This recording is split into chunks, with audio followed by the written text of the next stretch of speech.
Hello, everyone. As you start coming into Zoom, we're really excited to have you all here.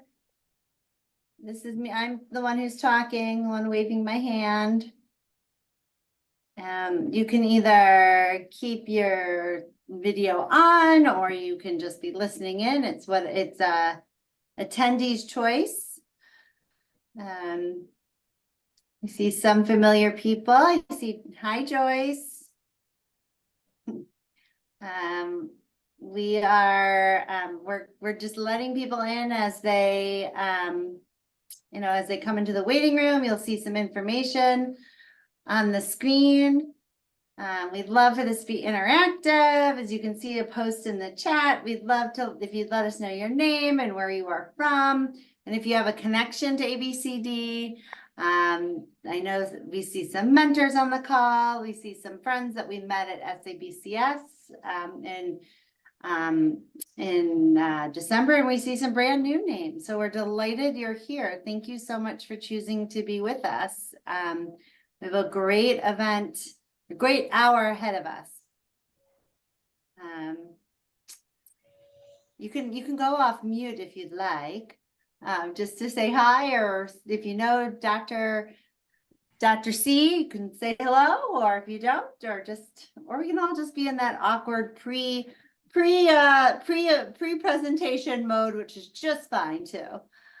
I'll just keep talking. So, my name, by the way, is Ellen Freibert-Schupper. I'm the executive director for ABCD, and I am also the Zoom operator for this call. Again, this is me talking. I see some familiar names coming in. Hi, Joyce. I see, we know you. Thanks for introducing yourself. I saw a couple other names that I'm recognizing coming in. I really appreciate seeing some board members on the call, some partners here in Milwaukee, some mentors, and again, welcome. If you aren't familiar with ABCD, we're thrilled you are here as well, of course, too. All right, we'll give it one more minute. Well, I see there's a couple more people in our waiting room, so we're just gonna give it another minute. So settle in, drink some water, eat some dessert. I don't know what time zone you're all in, but just get relaxed, and we're glad you're here with us. All right. There's still people coming in, so I'm gonna give it one more minute. All right, everyone. Hi. Yes, again, if you want to, we're gonna have an active chat use, so please do use that chat feature to introduce yourself. I know that Dr. C is going to be looking and monitoring it for any questions that you might have as we go along. Again, keep your screen on if you'd like, turn it off. As we get going, we're going to be on mute, I believe, during the presentation. Dr. C, can you give me is that what you'd like people to be on mute? Okay. Yep. Yes, that way people can eat and crunch and have barking dogs and all of that. I welcome all of that, but mute is appreciated. Okay. All right. Well, I think I'm going to get going because we scheduled this for 1 hour, and here at ABCD we like to begin and end where we said, as we had scheduled, because we value your time. So I'm going to simultaneously introduce myself as I let people in. So I'm going to wave so everyone sees us. This beautiful, beautiful Zoom room. Right now there's 34 of us in this room together, sharing this beautiful time together. So again, I'm waving. My name is Ellen Freibert-Schupper. I'm the executive director for ABCD, After Breast Cancer Diagnosis. For those of you who may not know, we are founded and grounded in Milwaukee, Wisconsin, and we provide free one-to-one customized emotional support by connecting people who reach out to us for support, anyone, any stage from anywhere, and we connect them to one of our mentors who's a trained breast cancer survivor, caregiver, or someone who's living with metastatic disease, and we create customized connections based on specific diagnosis, treatment, and stage and age in life. So because we want to get right to Dr. C, I'm just going to ask the staff who are on the call to give a wave. So we have Linda, Carrie, and Keisha. And then we have a couple of board members, one whose screen is on. So we have Linda Hansen, and I think I saw Cindy. But you are joining a welcome group, and I'm going to keep letting people in. So Keisha, let's do this. Yes, thank you all so much for joining us. We're just so excited to be able to kick off our LEAP series, Learn, Engage, and Persevere for 2024. So thank you all for being here. I'm going to introduce our speaker for tonight. So she has given me permission to shout her out as Dr. C. So Dr. Beth Counselman-Carpenter. She is an associate professor of social work at Adelphi University. Her practice and research interests include understanding the role of post-traumatic growth. You got it. Yep. Traumatic growth in decreasing barriers to service provision in social work and medical settings, particularly related to mental health service provisions for breast cancer survivors. She has co-authored 3 books, Working with Grief and Traumatic Loss, Theory, Practice, Personal Reflection, and Self-Care for Clinicians, Multidimensional Human Behavior in the Complex Social Environment, and Decolonizing Human Behavior, an Anti-Oppressive Reader, and frequently contributes to peer-reviewed journals.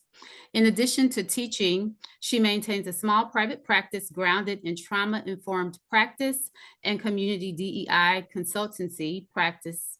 Beth has a BA in sociology from the University of Richmond, an MSW from New York University, and a PhD from Adelphi University. So thank you so much for joining us, and we are just excited to hear what you have in store for us. Thank you so much, Keisha. I want to say thank you to Keisha, to Ellen, to the other ABC staff members and board members for having me. I was lucky enough to connect with ABCD through Keepers of the Flame and Joyce Williams when we met at the San Antonio Breast Cancer Symposium. So I'm thrilled to be here and to be talking about self-care tonight. I'm dialing in from Norwalk, Connecticut, which is in the bottom part of the state in chilly and damp New England. And I welcome any questions, comments. Please feel free to type into chat, or if you're more comfortable on mic, feel free to unmute yourself to ask a question throughout. I think lectures are really boring, and I want this to be a conversation about how we can all take care of ourselves and each other better. My interest in self-care came from my work as a clinician. I did a lot of trauma response work and crisis work in my own community, including Sandy Hook response. And I also served as a grief mentor through most of my 20s for a wonderful organization called the Den for Grieving Kids. So I know how important it is for all of us who are providing support to fill our own buckets. That's why I'm really passionate in talking about it and also talking about the science behind it. It's great to say, I'm going to take care of myself and get that iced mocha latte at Starbucks. I'm going to take care of myself and get a new gel manicure. All of that's wonderful, but we really need to know what works for us individually. So for the 30+ people in the room, hopefully you will all be walking out of this virtual session with your own individualized self-care plan and some tools, learning how to measure self-care and how to stylize it in a way that is healing to you, because what you do and the work you do through ABCD and your own organizations is so incredibly important. We want you to be doing that for as long as you want to be doing it. So I'm going to get started with sharing my screen, and for the resources that are on there, Keisha and the ABCD team have a copy of my slideshow that they can share, or you can drop me a message and chat with your email address, and I'm happy to send that out in whatever way is easiest. All right, so we're going to get started. All right, so we're going to talk about this concept that they often talk about in elementary school, but not so much with adults. So if there are any elementary school parents in the room, this is probably a familiar concept: filling your bucket. Learn why caring for yourself helps you care for others. Another metaphor of this is, right, putting your own oxygen mask on before you help the child sitting next to you on an airplane. Airplanes make me anxious, so I don't like that metaphor nearly as much. We're going to talk about self-care, vicarious trauma, and burnout, which as folks who provide emotional support for others is something we're all at risk for. We're going to learn how to assess our own level of self-care and then build strategies to make your self-care better. So there's actually a formal definition. There are two. The World Health Organization decided in the early 2000s that we needed to define it for all medical and international public healthcare providers, because what they found is that self-care actually is something that prevents disease. So how they define self-care is it's individual, but also families and communities can use self-care to promote their own health, maintain their own health, and to cope with illness, disabilities, and without necessarily the support of a formal healthcare provider or healthcare system, meaning that we can do it for ourselves if we don't have formal structure in place, or if the medical system, for whatever reason, may be failing us or may be limited in scope. This we definitely saw, particularly during the COVID pandemic, right, when lots of systems were taxed. And then a slightly more recent definition is how we care through ourselves through self-awareness. That means knowing ourselves, self-control, which means no is a complete sentence, right? Many of us who are givers like to say yes. Yes is a beautiful thing, but so is no.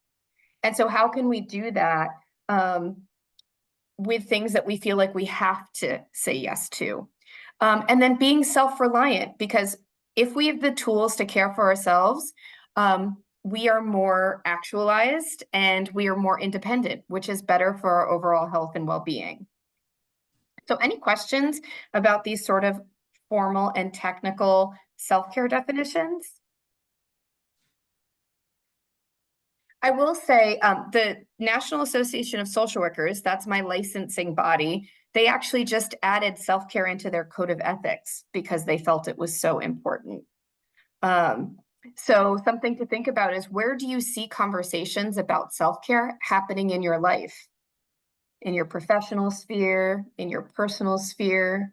Do you talk about self-care with your loved ones, your partner? Do you talk about it with your elders or your kids?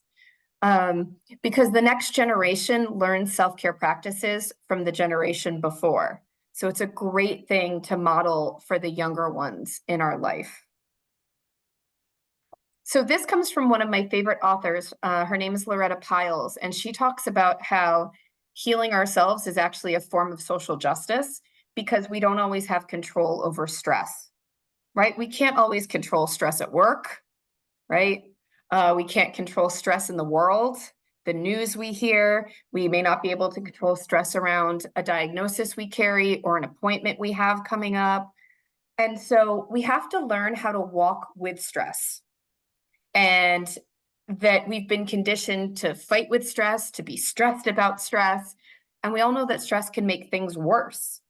But if we learn to walk with it and partner with it and kind of even talk to it, that it can actually be easier for us to cope with.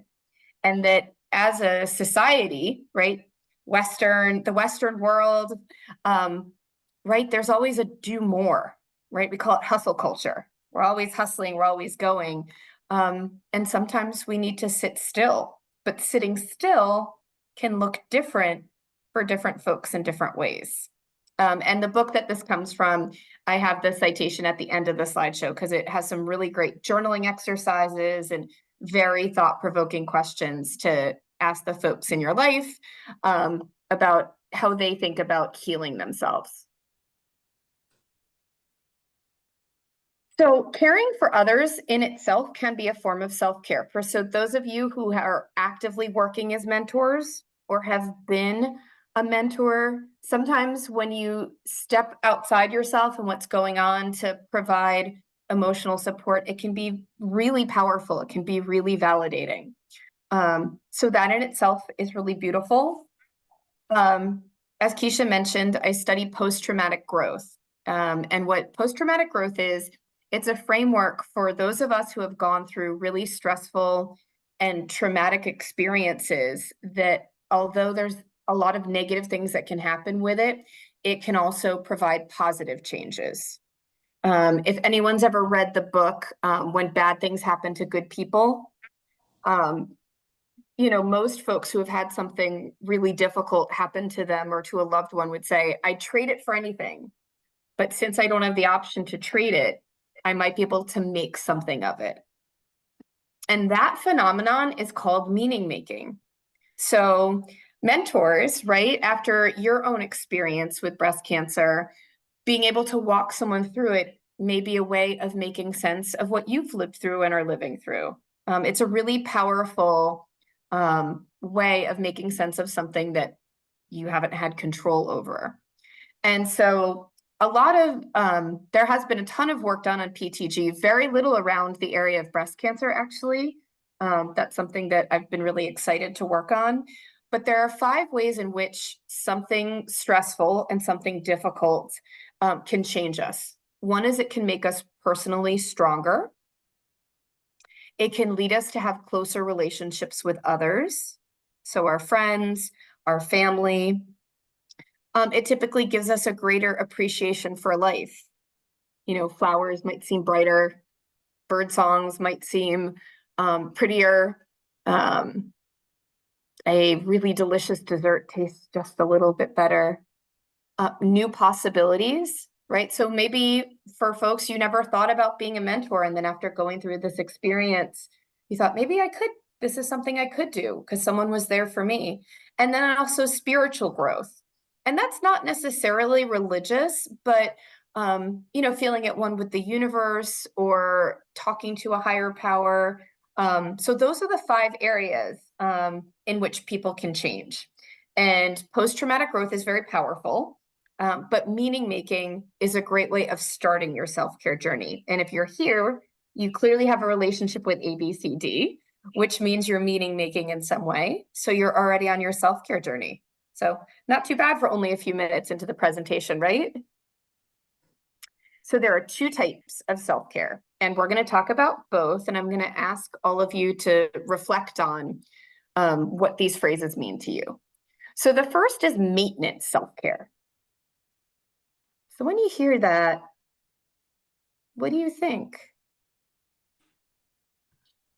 Do you have a daily or weekly routine, something that you do to the best of your ability that's just for you?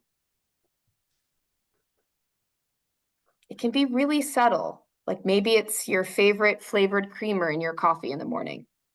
Maybe it's an extra 5 minutes in a hot shower. Okay, exercise, great. Taking a walk, fantastic.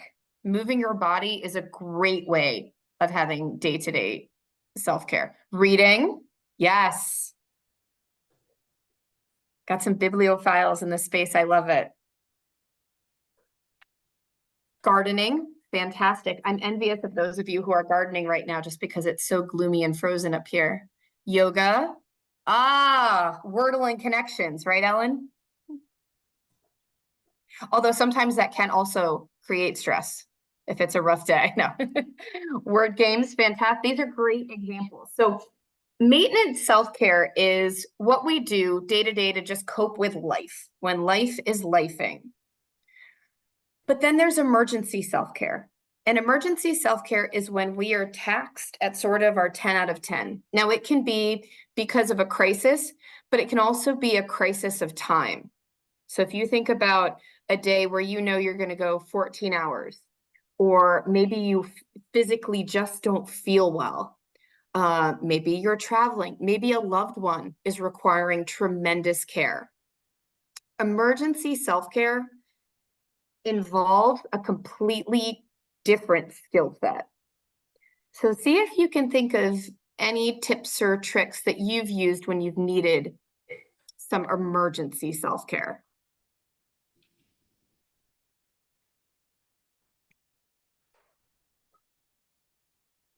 You know, when you're really taxed, and so picking up the book, finding time for that walk.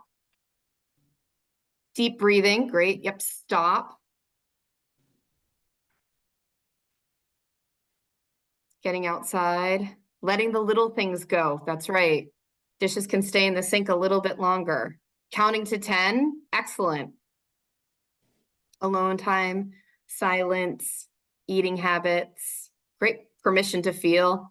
Yes, Carrie, exactly. So two of the most important tools you can have in your emergency self-care kit, one is taking a drink of cool water. What it actually does when you take a sip of cool water is it signals, so we have, right, here's our brain, the amygdala is the little walnut in between, and then we have our HPA axis. The HPA axis is what saves us from the mastodons. When we feel like we're under attack, and it's very, very primitive. It goes back, way back in evolution. When we feel like the mastodons are coming, our HPA axis gets into gear, it's ready to go, it's gonna protect us, it's gonna fight those mastodons.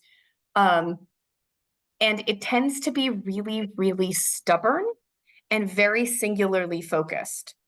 When you actually drink cool water, it reminds your body it's a body that needs to do other things other than fleeing from the mastodons. So if you can't think of anything else to do, or you're feeling so overwhelmed, that's the first thing. The second thing is one of my favorite research studies I've ever read that said, when you are really upset and when there has been an epic crisis, put on fuzzy socks. And what they found, they actually studied the HPA axis of folks who put on fuzzy socks when they were like really, there had been, it was post-natural disaster. And then they studied it with other crises. And they found that people felt a lot calmer. There was something so soothing and nurturing about putting on fuzzy socks. And I thought that that was absolute baloney. And then when I was doing response on the crisis team with the Sandy Hook massacre, I shared that story with some of my team, and someone actually shipped all of the teachers fuzzy socks. And folks came back and said that it was incredibly, there was just something really cozy about it. And that if that was the one cozy thing they could do for themselves that day, that's what mattered the most. So cool water, not hot water, because hot water is actually really stimulating to our system. Cool water and fuzzy socks should always be in your emergency self-care toolkit, along with all those other great tools that you listed. And I see someone says they sleep better with fuzzy socks. Amazing. One thing that's important to know is we're often really good at sort of criticizing ourselves when we don't feel like we're doing a good enough job. And when you're in the emergency self-care plan mode, if something doesn't work, try something else. So if the cool water doesn't work, try the fuzzy sock. If the fuzzy socks don't work, try and take a bite of one type of food that you really enjoy. If that doesn't work, stand outside in the sunlight. If that bothers you, go stand in a dark room. Keep trying, something will click, but our bodies, they'll let us know when we get it right. We're sort of like a combination lock. You have to twist and turn, particularly when we're very stressed out, but eventually something will click. And it's okay if it's a little bit different every time. I'm going to check chat and say, love fuzzy socks. Excellent. So I hope that there is a run on fuzzy socks in your communities after tonight's conversation. So I want you to take a moment, and you can share in chat, but you certainly don't feel obligated to, and think about, there's sort of two things. One is there can be a great way of self-care that gets us started. Maybe somebody reminds us, maybe we have a self-care accountability partner. And then think about what stops our self-care. Typically a schedule, caring for others, work, maybe physically caring for ourselves. But think about what your red light is and think about what your green light is.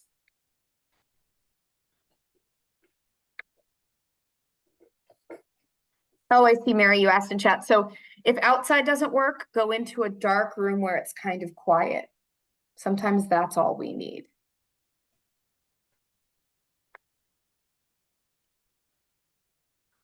So one of the steps to strengthening your maintenance self-care plan, your day-to-day, is identifying what stops it. Because if you can name what stops it or blocks it or gets in the way, then you can come up with a way that helps you climb over it or to step over it. Basically, you can figure out how to build a ladder.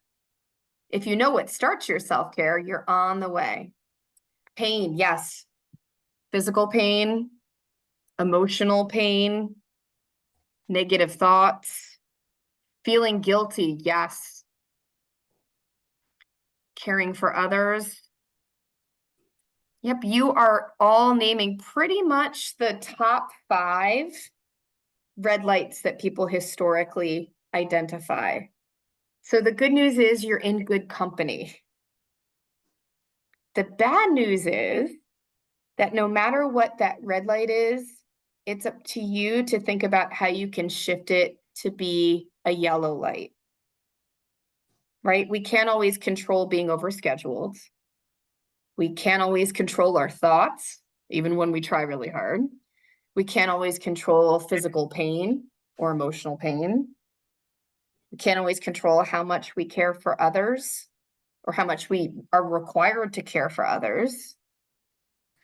So that's where carving out these little bits, it can be 30 seconds to a minute every few hours. And that's enough. And so when you come up with your maintenance self-care plan, something else that's important is reminding yourself to say, no matter how small it is, to say thank you. We don't often say thank you to ourselves enough. But by committing to your self-care, you are adding a little something to your to-do list. So when you check it off, give yourself credit, even if it's 30 seconds. And if you can't give yourself credit, then remember me saying, I give you credit. And I got a whole bunch of fancy letters after my name that don't really mean anything, but in the credit department, if you can spend 30 seconds a day more giving yourself just a little bit, then you definitely get credit from me. And hopefully over time, you'll be able to give yourself credit as well. So something I'm a why person. I'm a curious person. I love to know why something happens or how something happens. And so I'm sharing 3 different assessments because sometimes if it's all abstract, we can ignore it. You know, you can say, oh, I went to this thing on Thursday and I heard this lady talk about how I need to care for myself more. And that was great. I really liked it. So there was my hour of self-care. And now I'm going to go back to being really, really busy and tired.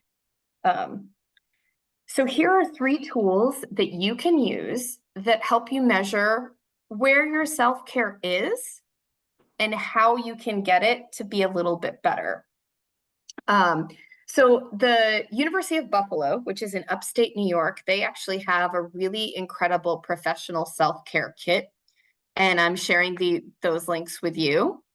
And I recommend that you take the first 2. So one is just about our lifestyle, right? The behavioral choices or space we have. And then one is about how well we're doing now. And don't worry, it's not a test.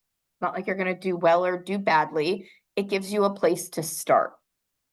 And then what you see is if you can get your self-care score up just a little bit more. And then this worksheet I really like, I'm a big fan of worksheets, is how I actually really like writing things down. If I write something down, I'm more likely to do it. And it also means if I write it down, I can cross it off, which is incredibly satisfying. This worksheet allows you to fine-tune what your maintenance self-care worksheet looks like. So just like your dental hygienist would tell you to floss if you want to keep all your teeth, your therapist for the night is saying, if you want to have space in your brain for all of your thoughts and all of your emotions, you need to practice a little bit of self-care every day. And it's way better than flossing, I promise. So how do you know when yourself needs more self-care? So these are sort of 5 questions that you can check in with yourself to see if maybe you need to do a little bit better of a job than you were doing before. So the first is dread, right? Dread is that little gray spidery gremlin, rolls in like a fog. Are you dreading something that has previously brought you joy, satisfaction, or contentment? If you're starting to dread it, it's a really good sign that you might be moving towards burnout. And we're going to define burnout and vicarious trauma and compassion fatigue in just a minute. Are you finding yourself bored, distracted, or irritable when you're engaging with others? Okay. BDI, bored, distracted, and irritable, are all signs that something is no longer working for you. It's your body communicating with you that something needs to shift a little bit. Maybe it means you need to spend a shorter period of time doing it or taking a break from it. Do you find yourself overthinking about the activity? I just listened to a podcast with a woman who started running for her self-care. She wanted to move her body, feel healthy. She fell in love with running. She found a great running community. She actually became a mentor and started teaching young women how to run.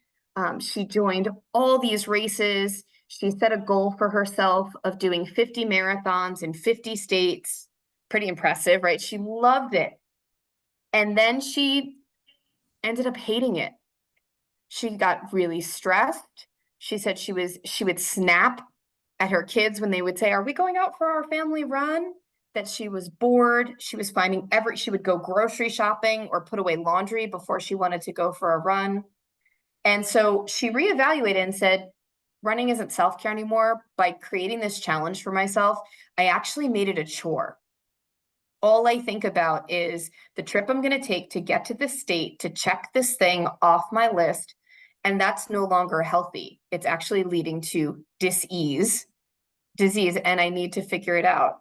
And what she ended up switching to was taking yoga classes, giving herself 6 months off from running. And she's moving towards becoming a yoga instructor, but also thinking, do I want to teach or not? Because is that too much?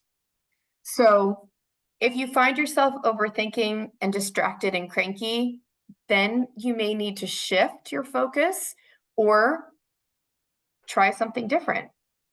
If you are having trouble falling asleep because you're thinking about the activity, or if you're dreaming about the activity regularly, if loved ones in your life are commenting that you're more cranky and irritable, all of these are signs that you might need more green lights and less red lights in your life when it comes to self-care. So before we talk about burnout, I just want to check in and see if if anyone has any questions in chat or wants to jump on mic.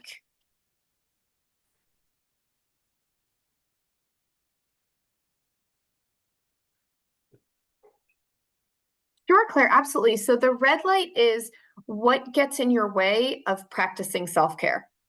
And they can be seriously legitimate reasons, the things that make us too busy, our lives too full, or maybe paralyzing in some way.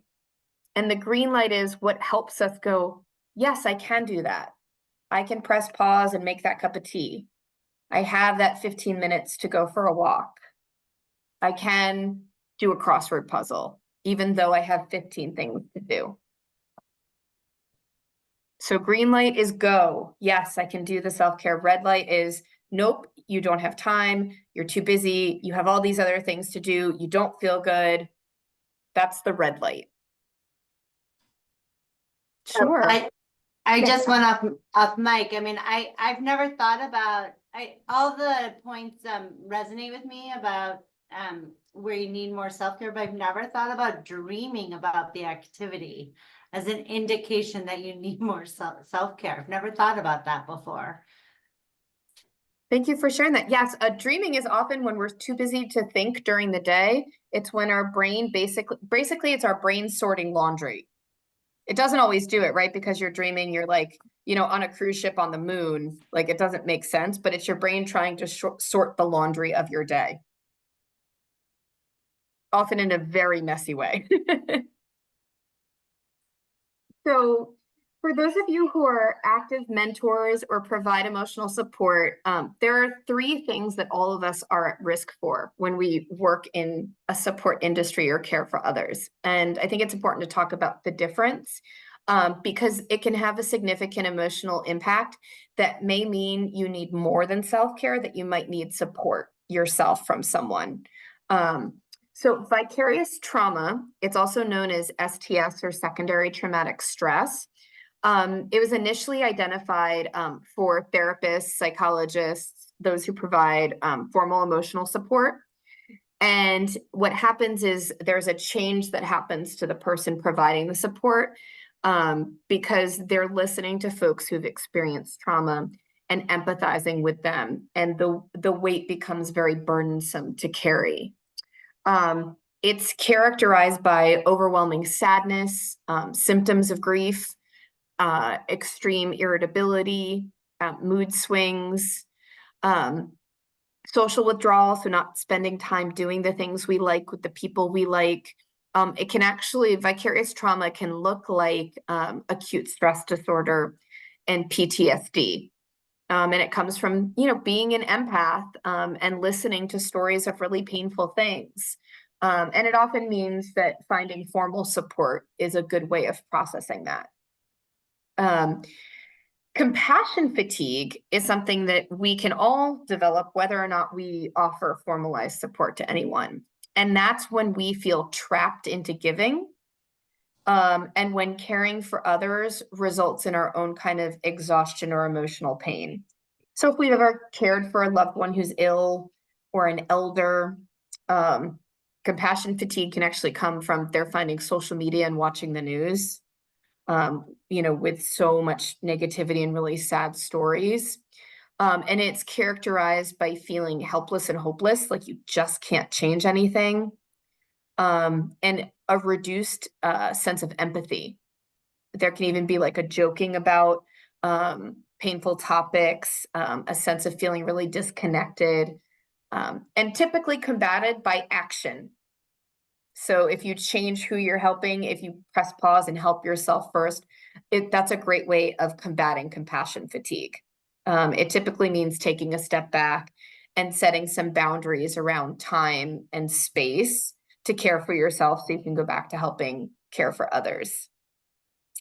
Burnout is another thing we may be familiar with, and this can happen in any field. Burnout syndrome was identified at first in the workplace. And it's from chronic stress that has not been well managed.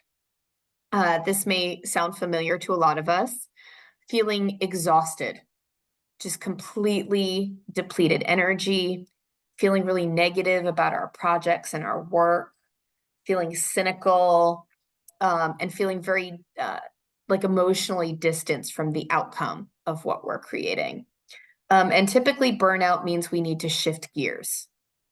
We need to try something different, that we need to change the situation and give ourselves time and space to figure out what brings that passion back. So I see, yep. That's a great question, Cheryl, about, if you take time for self-care, you're putting yourself, behind the 8 ball, they say, like you shouldn't have taken that time out. There's no perfect answer. But I think if you build it into your day, just like it's important to eat, right? It's important to stay hydrated. It's important to try and get sleep if we can. It's important to brush our teeth. It doesn't have to be a big time out. It can be, like I said, even 30 seconds. It can be walking away from your computer and stretching. It can be having really soothing music on in the background where you're, while you're typing something. One of my favorite things to do, I have a 90-minute commute to work, is I often listen to really humorous memoirs, like celebrity memoirs, that, cover 80s and 90s, stuff that I wouldn't listen to for work. It's not multitasking. I listen to really silly podcasts, really funny. And sometimes that's just for me.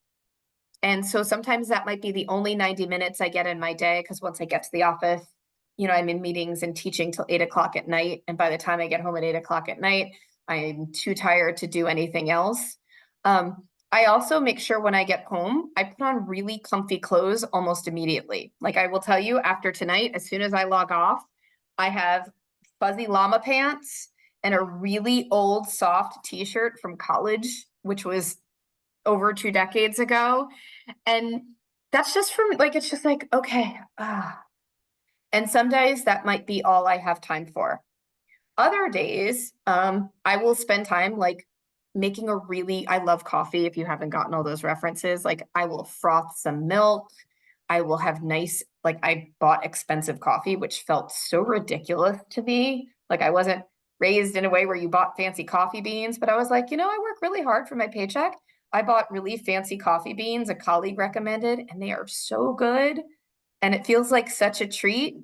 And that sounds silly, but so I think that I think you have to find a way to weave it into your day. Like if you think of, I don't know if we have any yarn folks or knitters or sewers, like it has to be woven in like a rug or a tapestry. But it doesn't have to be huge. It can be really, really small. So you don't feel guilty, like your inbox is filling up or you're getting pinged all the time. So I hope that's helpful. It takes practice. We are socialized to go, go, go. We are socialized into hustle culture. It can feel very dissonant to try and take a step back. I want to make sure I get to a couple of these other chats too. Yeah, these all describe me. Julie, thank you for sharing that. Comedy skits are great. That's, there's a lot of criticism of Instagram Reels and TikTok, and there's a lot of not great stuff on there. But let me tell you, there's I don't know if any of you seen the llama that's like hopping down a country road.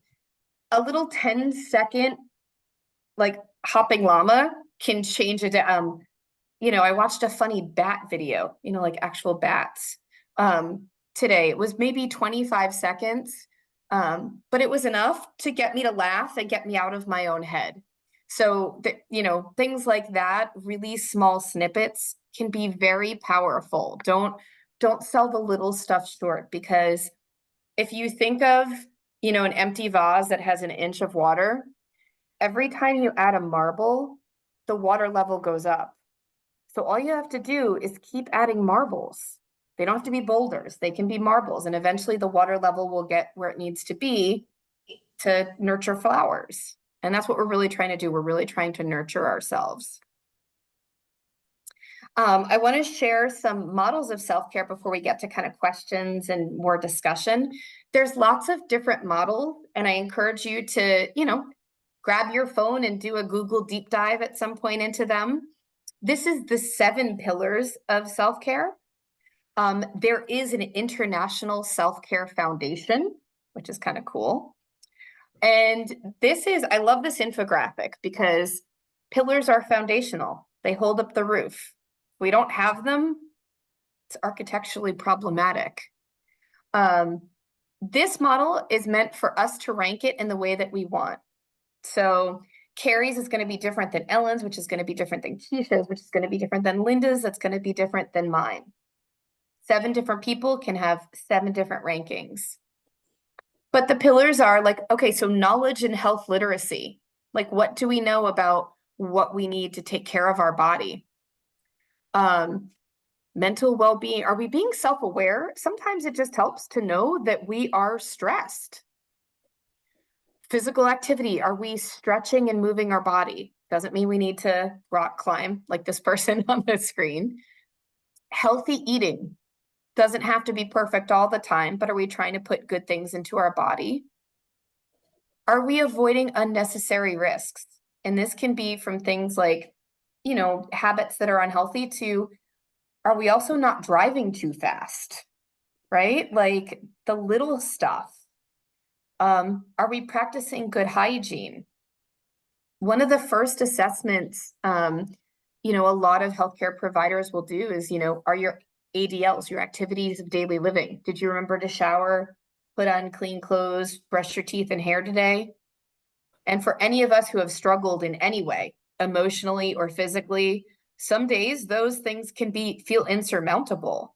So remember to do those things. And then, you know, rational and knowledgeable use of goods and services. Are we surrounding ourselves with good people, and are we, you know, doing good things? Like, are we going to the local grocery store or supporting a mom and pop place? In addition to the big box stores, like, what are we doing that makes us feel good about the things we're purchasing and consuming? So this is one model. This is another model, and feel free to borrow from all or one in particular. So taking inventory of stressors, you now have 2 assessment tools. Seeing your identity beyond caring for others. Saying no. Practicing mindfulness, and again, moving your body. And again, the thing about moving your body, sometimes it can be as simple as a hand massage with really good cream. If you're feeling really stressed, gently tug on your earlobes. Be gentle with your earrings. That actually gets your body to settle down a little bit, you know, dropping your shoulders. I'm someone that breathing exercises actually make me more stressed out. I learned that in a professional training. They actually make my stress levels skyrocket. So I've had to learn other slow, stretching or visualization. So find the language that works for you with physical care. It can be brushing your hair. It can be rubbing your toes. You do what your body needs based on where you are, whether it's around treatment or healing. What feels good to your body, and what feels good to your body one day may be different than what feels good to your body another day. Let me quickly check chat. Yes, that's a great point, Keisha. I love the pillar model. And then the last one is, this is famous. Many of you may have seen it as an infographic. This is the self-care wheel from Olga Phoenix. And it gives actual suggestions. And remember, there's no one size fits all. It's what works for you. And the important thing is to have multiple things. There are 3 steps that Dr. Phoenix talked about in using her wheel. The first is assess where you are, create your own plan, and then act on the plan. But treat it as if you had a doctor's appointment. Right? So something that you were going to have a copay for, something that someone else is going to hold you accountable for. Because we do know that stress builds up in a way that's very hard on our body, our mind, and eventually our soul. So she looked at these 6 pillars: personal, professional, physical, psychological, emotional, and spiritual. And I think this one is really big in the spiritual, which is fostering self-forgiveness. I think that's probably one of the hardest tasks on this entire wheel. And it doesn't happen overnight. It's all about the journey and working towards it, right? Giving yourself space to care.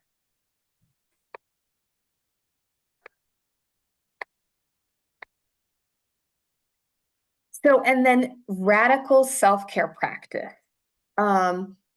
It should be cathartic.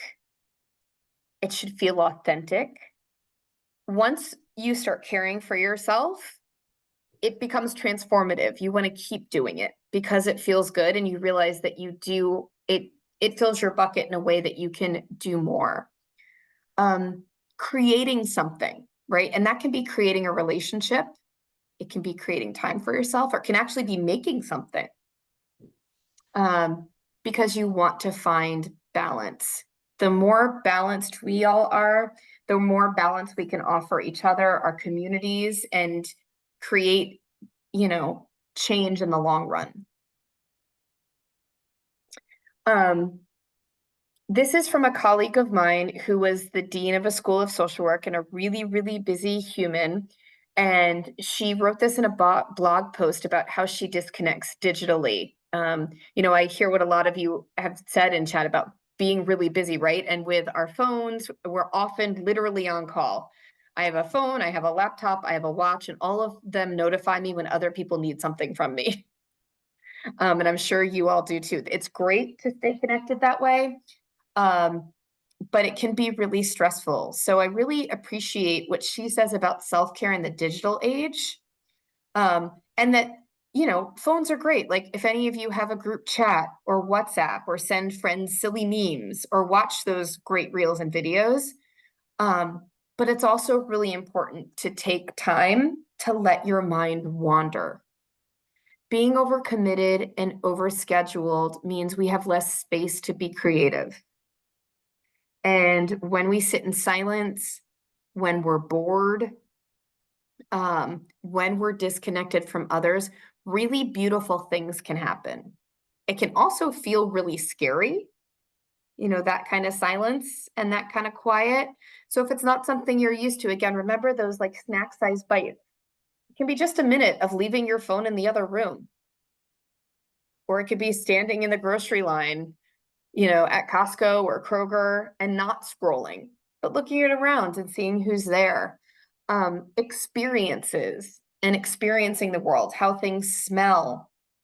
I'm borrowing my son's car, which is a little wonky. And so I had the windows open because he's also a teenage boy in it, so it doesn't smell that great in the car.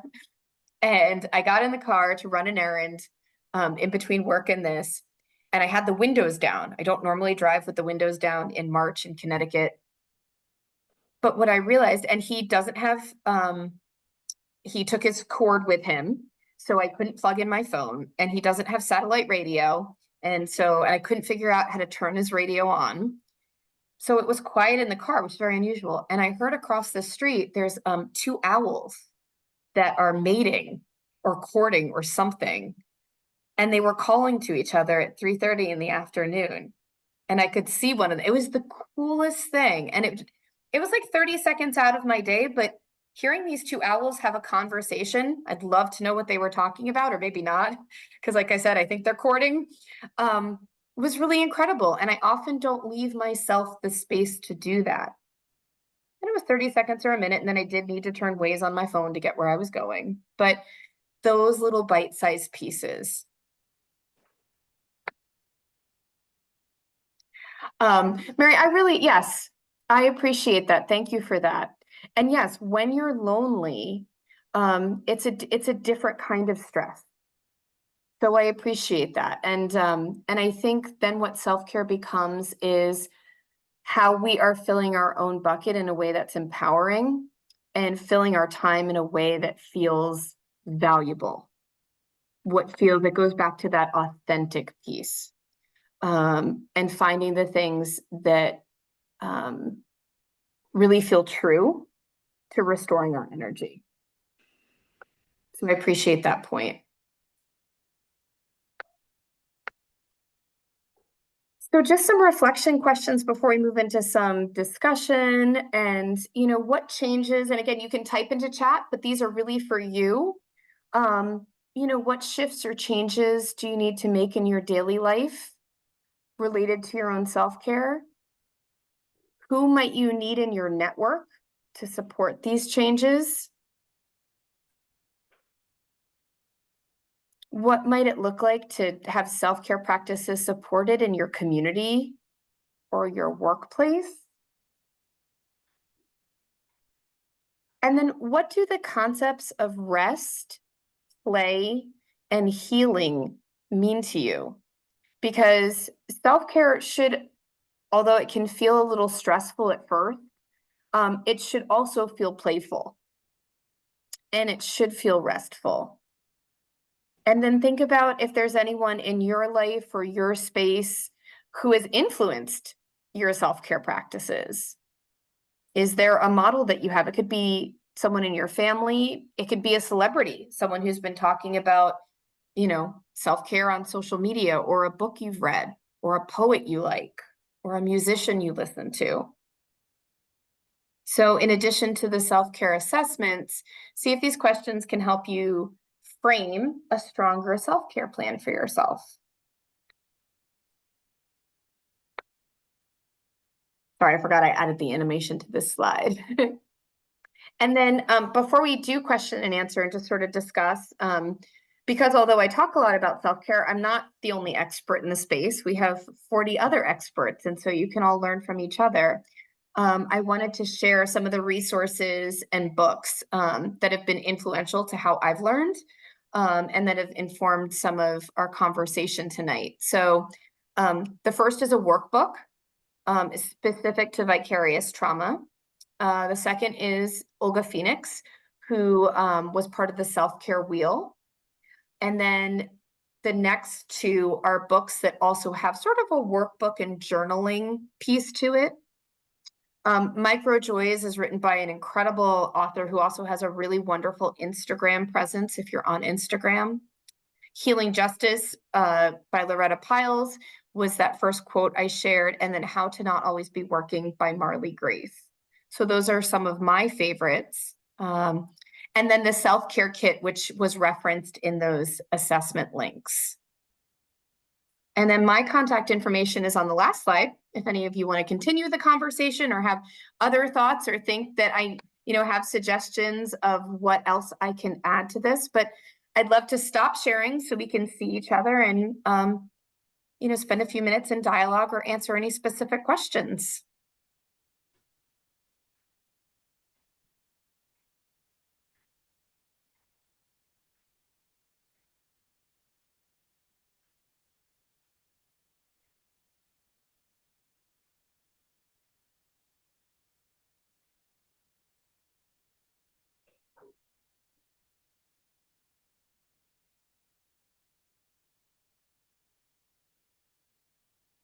That's a great question, Claire. I think the context matters, right? Like there are certain people we have to listen to who say, you have to do this. So I think you have to look at, first of all, is it their need or is it their want? Like I know when my boss says you have to do this, I probably have to. I like my job. Even if it doesn't seem like, a huge, but now when my teenager says you have to do this, that's a different conversation. I think something you can say back is, I appreciate you feel that this is really urgent, but maybe we can talk about how urgent it is for me to handle it, or is this something we can do together? If it's someone who's like, you have to do this for, I think it's about setting a boundary really, but you have to be comfortable with the relationship you have with that person and setting that boundary. And also know if it's like a family member or a friend, and it's not someone you're used to setting boundaries with, that can feel uncomfortable. Okay, thank you for the context. I mean, it is a very politically challenging time. I have a colleague, she was the president of the National Association of Social Workers for 2 years. She unfortunately has passed away. And she came to our school and she lectured our students about how they can never turn off their call to social justice. Like they should always be on and ready to give. And there were a bunch of us that got into a debate with her about that, because she's not necessarily wrong, but also if you give 100%, 100% of the time, it leaves 0% for anything else. So I think it's important in that way to pick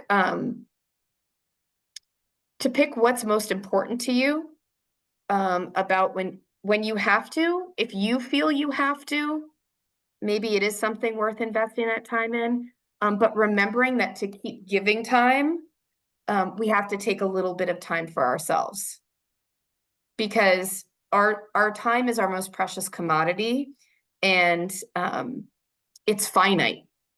So I think, learning how to say, I really appreciate that you want me to be a part of this, or it does feel urgent. But I think I have to take a pass for today. I really need to take today and get some things done. But I know there's so much work to be done that I'll have another opportunity in the future. Boundaries are hard, but that was a great question.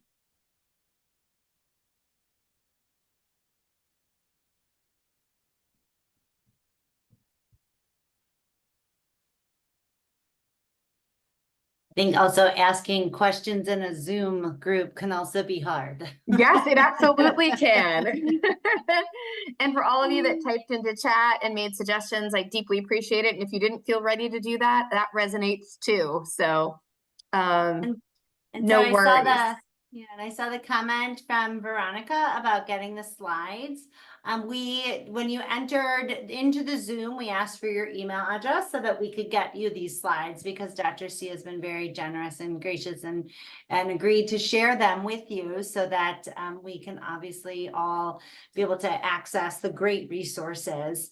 And we are coming up on our time, and we want to be really respectful of her time so that she can go do some self-care of her own. I don't know, do you drink decaf coffee too, or just the caffeinated stuff in the morning?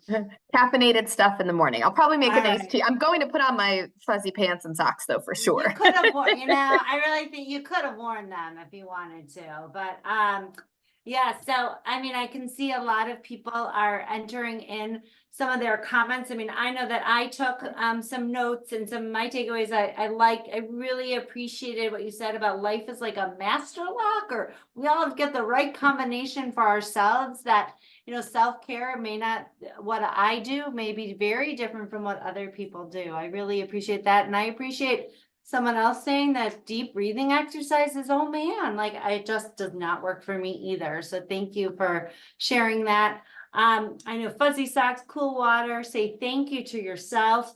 I really like I'm a writer, so I really like the use of dis-ease. That was a really, I just haven't thought about it, that word that way. And then if my team is seeing me in meetings pulling my earlobes, well, I'll know why. I really appreciated that. So, it looks like people are signing off. Yes, Keisha, thank you so much. Our next LEAP series will be on May 9th from 6:30 to 7:30, all Central Time. For those of you who may be newer to ABCD, we are based in Milwaukee, Wisconsin, so it is all Central Time. And we'll be having expert and a longtime board member, Dr. Leslie Walke, on talking specifically about risk reduction, separating myths from facts. So that's much more of a breast cancer or cancer patient focused event. But this was just an absolutely beautiful presentation. I think I can speak for all of us here that there were nuggets to take away and lessons to learn. And we just want to say thank you all here. This was all of our services at ABCD are free. This session is free, and we're very grateful to our donors who enable these kinds of programs to be, enable us to put on these programs. So I'm thanking them. And yeah, I just think I love all the kind comments on the side. And thank you so much for the kind things you're saying about ABCD. I see something from Claire. Dr. C, we loved meeting you when we did with Joyce Williams. It looks like she needed to jump off, but your topic, your area of research exactly aligns with what it is that we do every day. And providing emotional support, and then really hearing from you about how we all need to care for ourselves too. So Thank you Keisha, all. Good night. yeah. Keisha, any final comments? Otherwise, are we a wrap? Yes, I think we're a wrap. Thank you all for joining us. We're so excited to just kick off with Dr. C for this first LEAP series. I think it has motivated and inspired us that we know we're on the right track to just continue making sure we have space and time for this. So thank you all for joining us. And I know my bucket has been filled, and I'm sure that all of you have gained something from this webinar. So thank you. Bye. Thank you, everyone. Thank you very much. Thank you. Thanks for joining us.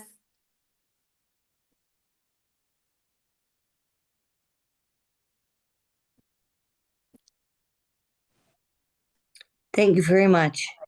Thank you.